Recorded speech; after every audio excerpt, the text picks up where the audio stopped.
ಮಂಗಳೂರಿನಿಂದ ಬೆಂಗಳೂರಿಗೆ ಜೊತೆಯಾಗಿ ಖಾಸಗಿ ಬಸ್ನಲ್ಲಿ ಯುವತಿ ಜೊತೆ ಪ್ರಯಾಣಿಸ್ತಾ ಇದ್ದ ಆರೋಪದಲ್ಲಿ ಜೋಕಟ್ಟೆ ಪರಿಸರ ನಿವಾಸಿ ಅಸ್ವೀದ್ ಅನ್ವರ್ ಮೊಹಮ್ಮದ್ ಎಂಬ ಯುವಕನಿಗೆ ಕಳೆದ ರಾತ್ರಿ ಹಲ್ಲೆ ನಡೆಸಿದ ಪ್ರಕರಣಕ್ಕೆ ಸಂಬಂಧಿಸಿ 8 ಮಂದಿಯನ್ನ ವಶಕ್ಕೆ ಪಡೆಯಲಾಗಿದೆ ಅಂತ Mangaluru police commissioner N Shashikumar ತಿಳಿಸಿದ್ದಾರೆ.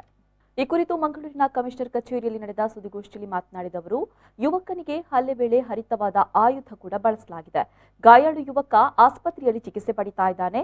ಯುವಕ ಮತ್ತು ಯುವತಿ ಈ ಹಿಂದೆ ಸಹಪಾಠಿಗಳಾಗಿದ್ರು. ಹಲ್ಲೆ ಆರೋಪಿಗಳ ಪತ್ತೆಗಾಗಿ ಡಿಸಿಪಿ ಮತ್ತು ಎಸಿಪಿ ನೇತೃತ್ವದಲ್ಲಿ 4 ತಂಡಗಳನ್ನು ರಚಿಸಲಾಗಿದೆ. ಎಲ್ಲ ಆರೋಪಿಗಳನ್ನ ಶೀಘ್ರ ಬಂಧಿಸಲಾಗುವುದು ಅಂತ ತಿಳಿಸಿದ್ದಾರೆ.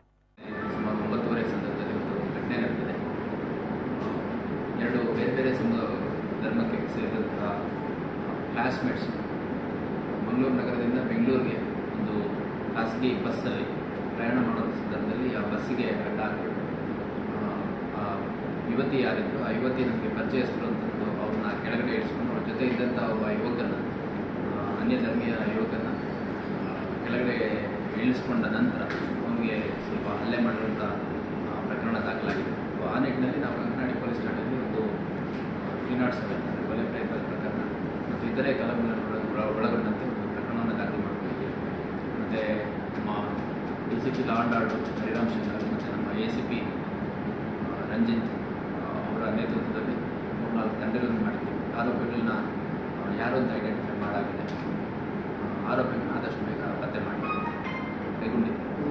ನಿನ್ನೆ ಇನ್ಸಿಡೆಂಟು 307 ಪ್ರಕರಣ ದಾಖಲು ಮಾಡ್ಕೊಂಡಿದ್ದೀವಿ. ಮತ್ತು ಈಗಾಗಲೇ ಸುಮಾರು ಜನ ವಶಕ್ಕೆ ತೊಗೊಂಡು ಯಾರ್ಯಾರ ಮೇಲೆ ಅನುಮಾನ ಇತ್ತು ಮತ್ತು ಯಾರಿಗೆ ಕೃತ್ಯ ಮಾಡಿದ್ದಾರೆ ಅನ್ನೋದು ಸುಮಾರು 7-8 ಜನ ನಾವು ಈಗಾಗಲೇ ವಶಕ್ಕೆ ತೊಗೊಂಡಿದ್ದೀವಿ. ಅದರಲ್ಲಿ ಯಾರು ಎಕ್ಸಾಕ್ಟ್ಲಿ ಈ ಕೃತ್ಯದಲ್ಲಿ ಭಾಗಿಯಾಗಿದ್ದಾರೆ ಮತ್ತು ಯಾರ್ಯಾರು ಈ ಕೃತ್ಯ ನಡೆಸೋದ್ರಲ್ಲಿ ಅಕಸ್ಮಾತ್ ಯಾರಾದರೂ ಪ್ರೇರೇಪಣೆ ನೀಡಿದ್ದಾರೆ ಅಥವಾ ಮಾಹಿತಿ ಶೇರ್ ಮಾಡ್ಕೊಂಡಿದ್ದಾರೆ ಅದ್ರ ಬಗ್ಗೆ ಎಲ್ಲ ಸಂಪೂರ್ಣವಾದ ಸಮಗ್ರ ತನಿಖೆ ಮಾಡಿ ಪ್ರತಿಯೊಬ್ಬ ಆರೋಪಿಗಳು ಯಾವ ಕೃತ್ಯದಲ್ಲಿ ಭಾಗಿಯಾಗಿದ್ದಾರೆ ಅವ್ರನ್ನ ಆದಷ್ಟು ಬೇಗ ಅರೆಸ್ಟ್